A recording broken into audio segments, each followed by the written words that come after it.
Hello दोस्तों, नमस्कार। मेरा नाम है सिबेश। तो स्वागत है आप सभी का मेरे इस यूट्यूब चैनल में। तो दोस्तों, आज से आप सभी के लिए उत्तराखंड फ्री ऑनलाइन कोर्स में आप सभी का यहाँ पे स्वागत है। ठीक है। तो दोस्तों, ये जो कोर्स मैंने आप सभी के लिए यहाँ पे शुरू किया है, इसमें आपको यहाँ पे कोई भी फीस नहीं देनी होगी। आप सभी के लिए ये कोर्स यहाँ पे निःशुल्क है। और दोस्तों, मैंने आप सभी को यहाँ पे कहा था कि जितने भी यहाँ पे ऐसे गरीब परिवार से यहाँ पे अभ्यर्थी बिलोंग करते हैं, उन सभी तक दोस्तों आपको यहाँ पे ये वीडियो पहुँचानी होगी, ताकि वो अभ्यर्थी भी यहाँ पे इस कोर्स का आपका यहाँ पे फ़ायदा ले सके। ठीक है। तो दोस्तों, आज हम जानेंगे इस कोर्स में आपके आज सामान्य हिंदी चलेगी। तो दोस्तों, ये आपके यहाँ पे यूके ट्रिपल का जो आपके यहाँ पे जनरल सिलेबस होता है, इंटरमीडिएट और स्नातक स्तर की जितनी भी आपके यहाँ पे परीक्षाएं होती है, जैसे कि बीडीओ, बीपीडीओ और उत्तराखंड पुलिस भी जो आपके यहाँ पे आएगी भर्ती, उसके लिए भी दोस्तों आपके यहाँ पे इसी सिलेबस के आधार पर आपके यहाँ पे पेपर कराया जाएगा। ठीक है। तो दोस्तों, इसी सिलेबस को हम यहाँ पे ध्यान में रखते हुए ये जो आपके यहाँ पे कोर्स चलाया गया है वो हम यहाँ पे कंप्लीट कराएंगे। ठीक है। तो दोस्तों, आज से आपको यहाँ पे हर दिन प्रातः 11 बजे आपको यहाँ पे ऑनलाइन आ जाना है। 11 बजे से आपके यहाँ पे ये वीडियो आ जाएगी। ठीक है। और दोस्तों, 20 से 25 मिनट की आपके यहाँ पे करीबन वीडियो होगी, जिस हिसाब से दोस्तों आपके यहाँ पे टॉपिक कवर हो पाएंगे।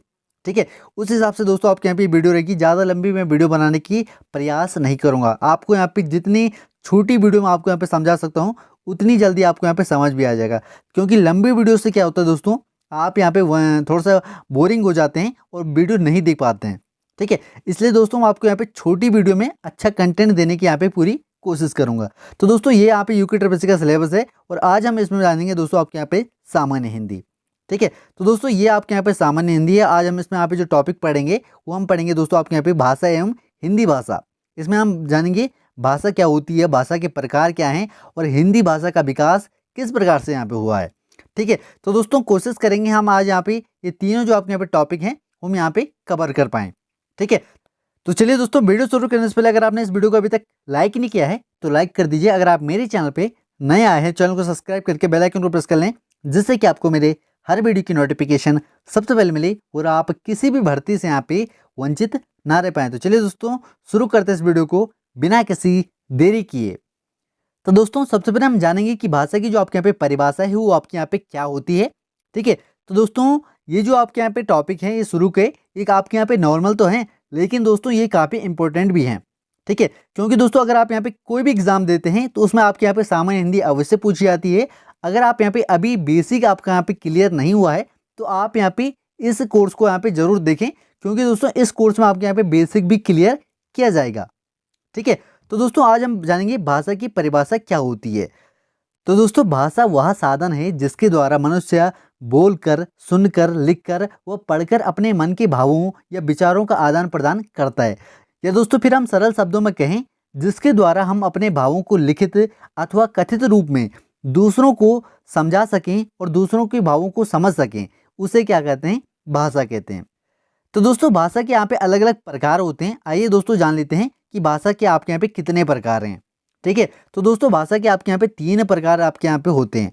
पहला होता है दोस्तों आपके यहाँ पे मौखिक भाषा, दूसरा है आपके यहाँ पे लिखित भाषा और तीसरा है दोस्तों आपके यहाँ पे सांकेतिक भाषा। ठीक है। तो दोस्तों, मौखिक भाषा क्या होती है, आइए पढ़ते हैं। तो देखिए दोस्तों, मौखिक भाषा जो है आपके यहाँ पे जिस ध्वनि का उच्चारण करके या बोल करके हम अपनी बात दूसरों को समझाते हैं, उसे मौखिक भाषा कहते हैं। देखिए दोस्तों, जैसे कि आप यहाँ पे कोई भी आप क्लास ले रहे हैं, तो जैसे कि मैं ही आपके यहाँ पे क्लास ले रहा हूँ और दोस्तों मैं अपनी जो आपकी ध्वनि है, जब भी मैं आपको यहाँ पे बोलता हूँ, तो दोस्तों जो मैं आपको यहाँ पे बोल रहा हूँ और आप उसको यहाँ पे समझ रहे हैं, उसे क्या कहते हैं? मौखिक। ठीक है। आपस में क्या हो रहा है? वार्तालाप हो रहा है, ओरल। ठीक है। तो दोस्तों, इसी प्रकार से हम क्या कहते हैं? ये मौखिक भाषा होती है। ठीक है। उसी प्रकार दोस्तों इसके उदाहरण क्या क्या हैं? तो देखिए दोस्तों, इसके यहाँ पे उदाहरण है टेलीफोन, दूरदर्शन, भाषण, वार्तालाप, नाटक, रेडियो। ये जितने भी आपके यहाँ पे उदाहरण हैं दोस्तों, ये सभी आपके यहाँ पे क्या है? मौखिक भाषा के उदाहरण हैं। ठीक है। तो दोस्तों, मौखिक भाषा जो है वो आपके यहाँ पे भाषा का क्या है? प्राचीनतम रूप है। तो दोस्तों, सबसे पहले यहाँ पे मनुष्य ने क्या सीखा? बोलना सीखा। उसे तो पढ़ना लिखना आता नहीं था, तो सबसे पहले क्या यहाँ पे मौखिक भाषा जो है वो आपके यहाँ पे काफ़ी प्रचलित थी। फिर उसके बाद दोस्तों जैसे यहाँ पे शिक्षित हुए, उसके बाद दोस्तों क्या आपके यहाँ पे लिखित भाषा यहाँ पे आई। ठीक है। तो दोस्तों, लिखित भाषा की यहाँ पे परिभाषा है, जिन अक्षरों या चिन्हों की सहायता से हम अपने मन के विचारों को लिखकर प्रकट करते हैं, उसे क्या कहते हैं? लिखित भाषा कहते हैं। जैसे कि दोस्तों इसके यहाँ पे उदाहरण होते हैं पत्र, लेख, पत्रिका, समाचार पत्र, कहानियां, जीवनी, संस्मरण, तार आदि, ये सभी क्या हैं, लिखित भाषा के क्या हैं, उदाहरण हैं। ठीक है, तो दोस्तों कोई भी अगर आप यहाँ पे पत्र लिखते हैं और उसमें अपने विचार यहाँ पे प्रकट करते हैं और दोस्तों उसको यहाँ पे दूसरों तक पहुँचाते हैं, तो वो किस भाषा में आता है, लिखित भाषा में आता है। ठीक है, तो दोस्तों जब यहाँ पे मनुष्य शिक्षित हुआ तब यहाँ पे विभिन्न भाषा भाषी समुदायों ने अपनी भाषा और भाषिक ध्वनियों के लिए तरह तरह की आकृति वाले विभिन्न लिखित चिन्हों का यहाँ पे निर्माण किया, और इन्हीं लिखित चिन्हों को हम क्या कहते हैं, आज वर्ण यानी कि लेटर कहते हैं। ठीक है, अतः जहाँ मौखिक भाषा की आधारभूत इकाई ध्वनि होती है यानी कि आवाज़ होती है, वहीं क्या होती है दोस्तों, आपके यहाँ पे लिखित भाषा की आधारभूत इकाई क्या होती है, वर्ण यानी कि लेटर होते हैं। ठीक है, और तीसरी भाषा आती है दोस्तों अब आपकी सांकेतिक भाषा।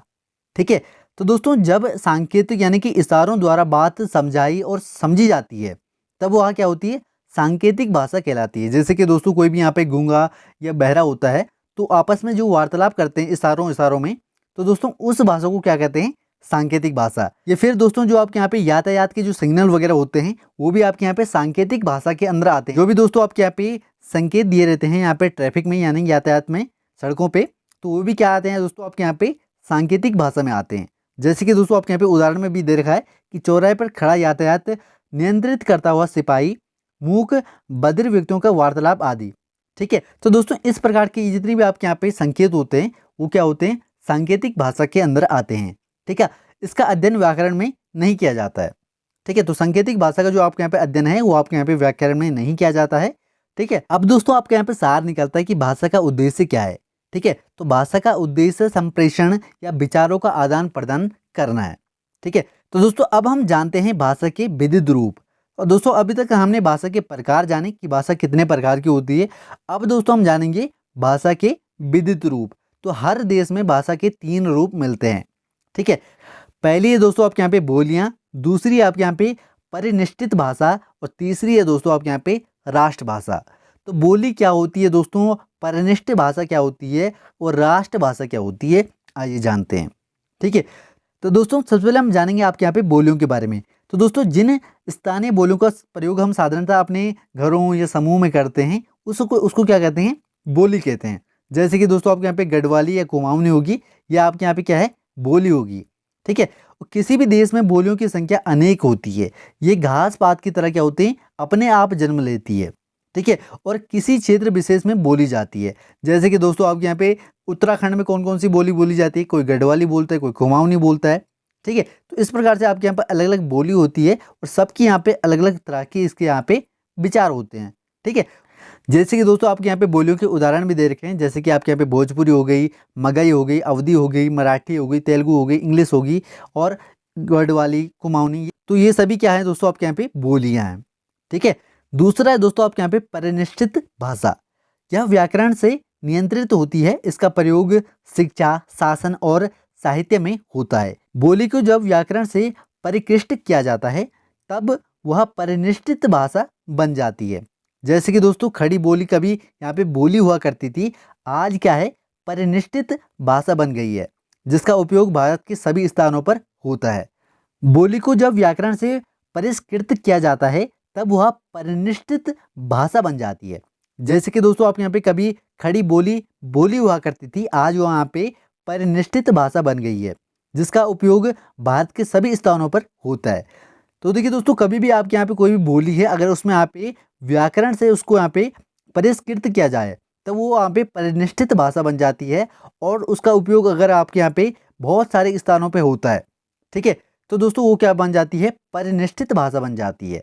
ठीक है, उसमें क्या होता है, व्याकरण के जो शब्द होते हैं वो उसको यहाँ पे क्या करते हैं, थोड़ा सा लहजा प्रदान कर देते हैं, तो वो होती है आपके यहाँ पे परिनिष्ठित भाषा। जैसे कि दोस्तों यहाँ पे लिखा गया है कि जब भाषा व्यापक शक्ति ग्रहण कर लेती है, तब आगे चलकर राजनीतिक और सामाजिक शक्ति के आधार पर, इन दोनों यानी कि राजनीतिक शक्ति और सामाजिक शक्ति के आधार पर राजभाषा या राष्ट्रभाषा का स्थान ले लेती है, कोई भी भाषा हो।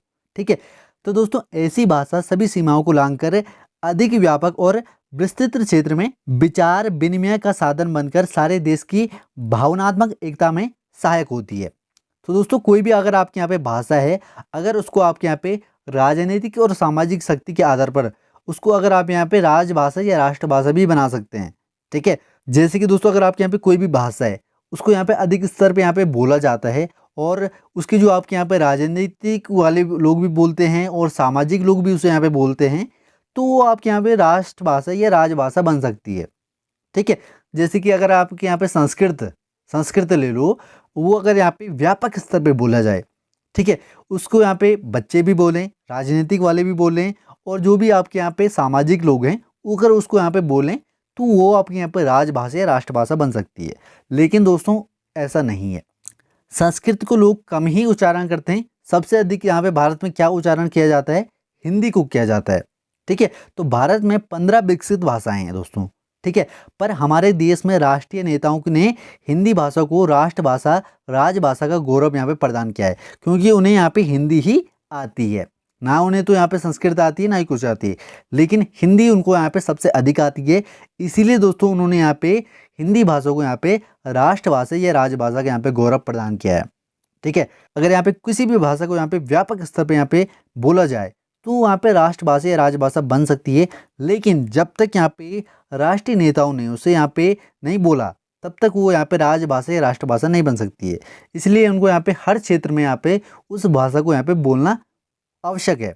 ठीक है, तो जैसे कि दोस्तों आपके यहाँ पे हिंदी है, हिंदी आपकी क्या है, राष्ट्रभाषा है, राजभाषा है, क्योंकि उसको यहाँ पे व्यापक स्तर पे यहाँ पे बोला जा रहा है।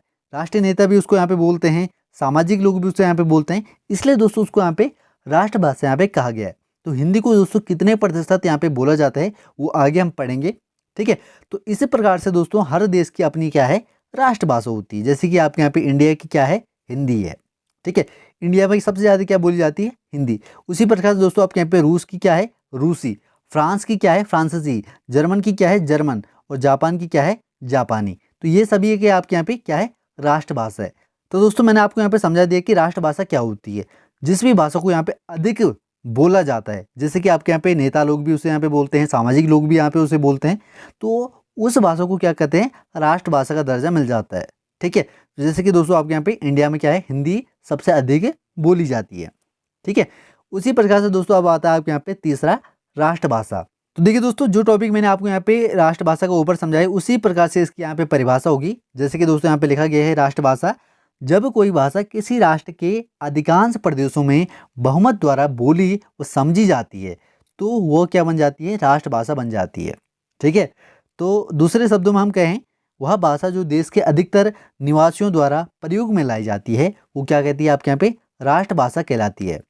ठीक है, तो दोस्तों सबसे यहाँ पे इंडिया में क्या है, सबसे अधिक हिंदी है, इसलिए उसको यहाँ पे राष्ट्रभाषा भी यहाँ पे कहा जाता है।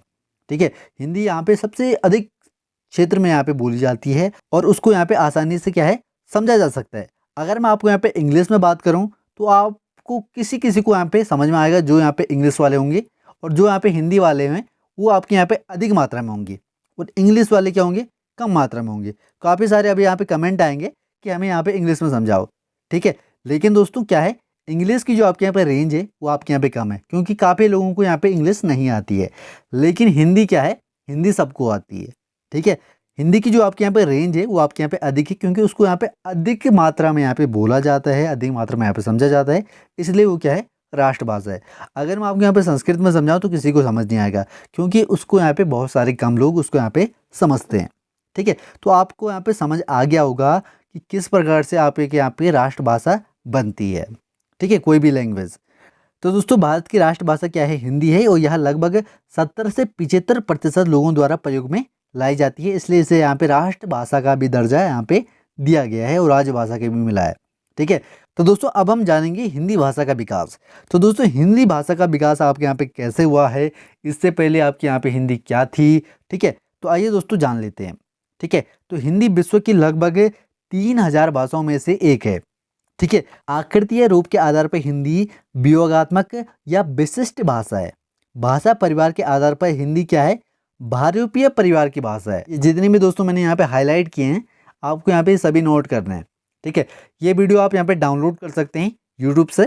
ठीक है, या फिर मैंने इसकी यहाँ पे अलग से प्लेलिस्ट बना देनी है, आप वहाँ से जाके इन वीडियो को आप यहाँ पे देख सकते हैं। जितने भी टॉपिक मैंने यहाँ पे हाईलाइट किए हैं वो आपके यहाँ पे एग्जाम में पूछे जा सकते हैं। ठीक है, जैसे कि दोस्तों यहाँ पे लिखा मैंने है कि भाषा परिवार के आधार पर हिंदी क्या है, भारतीय परिवार की भाषा है। ठीक है, क्योंकि ये काफ़ी एग्जाम में यहाँ पे पूछा जाता है और काफ़ी एग्जाम में पूछा भी गया है। ठीक है, तो भारत में 4 भाषा परिवार हैं। कौन कौन से हैं? पहला है दोस्तों आपके यहाँ पे भारोपीय, दूसरा आपके यहाँ पे द्रविड़, तीसरा है दोस्तों आपके यहाँ पे आइस्ट्रिक और चौथा है आपके यहाँ पे चीनी तिब्बती। ठीक है, तो यही 4 परिवार हैं दोस्तों आपके यहाँ पे भाषा के परिवार। ठीक है, उनमें से भारोपीय परिवार की भाषा क्या है? हिंदी है। ठीक है, तो दोस्तों भारत में बोलने वालों के प्रतिशत के आधार पर भारोपीय परिवार सबसे बड़ा भाषा का क्या है? परिवार है। ठीक है, और हिंदी भारोपीय या भारतीय यूरोपियों के भारतीय ईरानी शाखा के भारतीय आर्य यानी कि इंडो आयरन उपशाखा से विकसित एक भाषा है। ठीक है, तो ये जितनी भी मैंने आपके यहाँ पे हाईलाइट किए हैं उन सभी को आपको यहाँ पे नोट करना है। और दोस्तों जब भी आपके यहाँ पे एमसीक्यू सीरीज यहाँ पे चलाई जाएगी हिंदी की, उन सभी में दोस्तों इसके आपके यहाँ पे क्वेश्चन पूछे जाएंगे। ठीक है, तो आपको यहाँ पे अभी ध्यान तो देना है, लेकिन आपको यहाँ पे आगे भी पूछा जाएगा। ठीक है, तो चलिए दोस्तों बढ़ते हैं आपके यहाँ पे आगे। तो दोस्तों भारत में 4 भाषा परिवार हैं। इनमें सबसे पहले और सबसे बड़ा परिवार है भारोपीय परिवार। इसमें भारत में बोलने वालों का प्रतिशत है 73%। ठीक है, तो हिंदी भारोपीय परिवार की भाषा है और भारत में हिंदी बोलने वालों का प्रतिशत है 73%। ठीक है, और दूसरा है दोस्तों आपके यहाँ पे द्रविड़। इसमें आपके यहाँ पे 25% भारत में बोलने वालों के परसेंट है।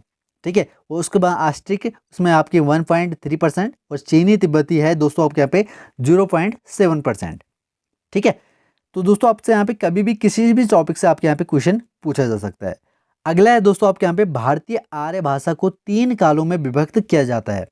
ठीक है, पहला है दोस्तों आपके यहाँ पे आदिकाल।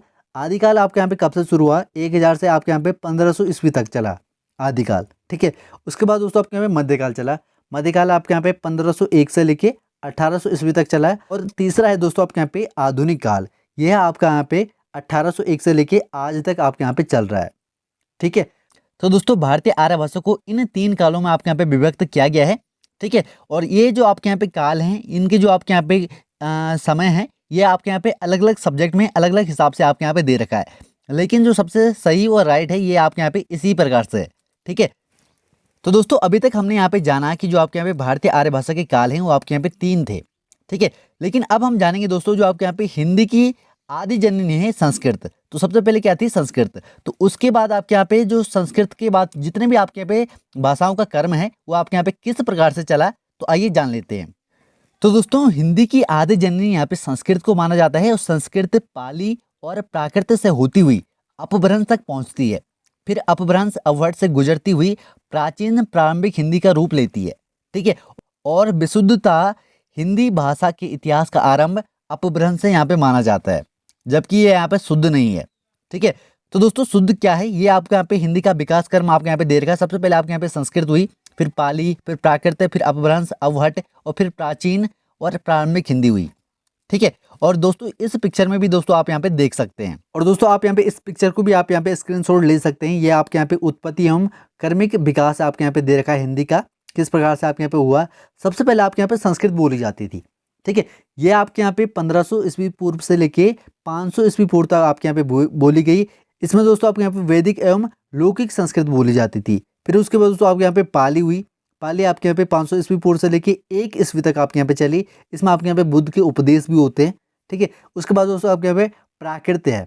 ठीक है, तो प्राकृत में दोस्तों आपके यहाँ पे 1 ईस्वी से लेके 500 ईस्वी तक आपके यहाँ पे प्राकृत भाषा बोली गई। उसके बाद दोस्तों आपके यहाँ पे अपभ्रंश चली। तो अपभ्रंश आपके यहाँ पे 500 ईस्वी से लेके 1000 ईस्वी तक यहाँ पे बोली गई। और उसके बाद दोस्तों अब आपके यहाँ पे हिंदी चली, और हिंदी दोस्तों आपके यहाँ पे 1000 ईस्वी से लेके अब तक आपके यहाँ पे चलती आ रही है। ठीक है, तो हिंदी के आपके यहाँ पे विविध रूप आपको यहाँ पे देखने को मिल गए हैं। और दोस्तों यही थे आज के आपके यहाँ पे क्लास, और आज ही आपके यहाँ पे ये क्लास यहाँ पे कंप्लीट होती है। ठीक है, तो दोस्तों इसमें आपको यहाँ पे होप करते हैं आपको यहाँ पे काफ़ी अच्छे ढंग से यहाँ पे समझ में आया होगा। अगर आपके यहाँ पे कोई भी डाउट हैं या क्वेरी हैं तो आप मुझे यहाँ पे कमेंट सेक्शन में यहाँ पे बता सकते हैं। आगे आने वाले वीडियो में उसका यहाँ पे सुधार किया जाएगा। ठीक है, तो दोस्तों होप करते हैं आप सभी को यहाँ पे वीडियो पसंद आई होगी, तो वीडियो को लाइक जरूर करें और इस वीडियो को अपने सभी दोस्तों के साथ अधिक से अधिक शेयर करें। अगर आप मेरे चैनल पे नए आए हैं, चैनल को सब्सक्राइब करके बेल आइकन को प्रेस कर लें, जिससे कि आपको मेरे हर वीडियो की नोटिफिकेशन सबसे पहले मिले और आप किसी भी वीडियो से यहाँ पे वंचित ना रह पाएँ। और दोस्तों आप यहाँ पे इस वीडियो को अधिक से अधिक उन अभ्यर्थियों तक यहाँ पे अवश्य शेयर करें जो यहाँ पे गरीब परिवार से यहाँ पे बिलोंग करते हैं, जो यहाँ पे कोचिंग के पैसे नहीं दे पाते हैं और पेड जो आपके यहाँ पे ऑनलाइन कोर्स चल रहे हैं वो यहाँ पे नहीं खरीद पाते हैं। तो उन तक आप यहाँ पे ये वीडियो अवश्य पहुँचाएँ, ठीक है। और दोस्तों आपको यहाँ पे अच्छे से अच्छे ढंग से समझाने की यहाँ पे कोशिश की जाएगी। अभी मेरे पास यहाँ पे जितने भी आपके यहाँ पे साधन है वो यहाँ पे कम है, लेकिन आगे आने वाली वीडियो में आपको यहाँ पे काफ़ी बेहतर कंटेंट देखने को मिलेगा, ठीक है। तो दोस्तों इस वीडियो में बस इतना ही, फिर मिलता है आपको अगली किसी नेक्स्ट वीडियो में, तब तक के लिए बाय, बेस्ट ऑफ लक, जय हिंद, वंदे मातरम।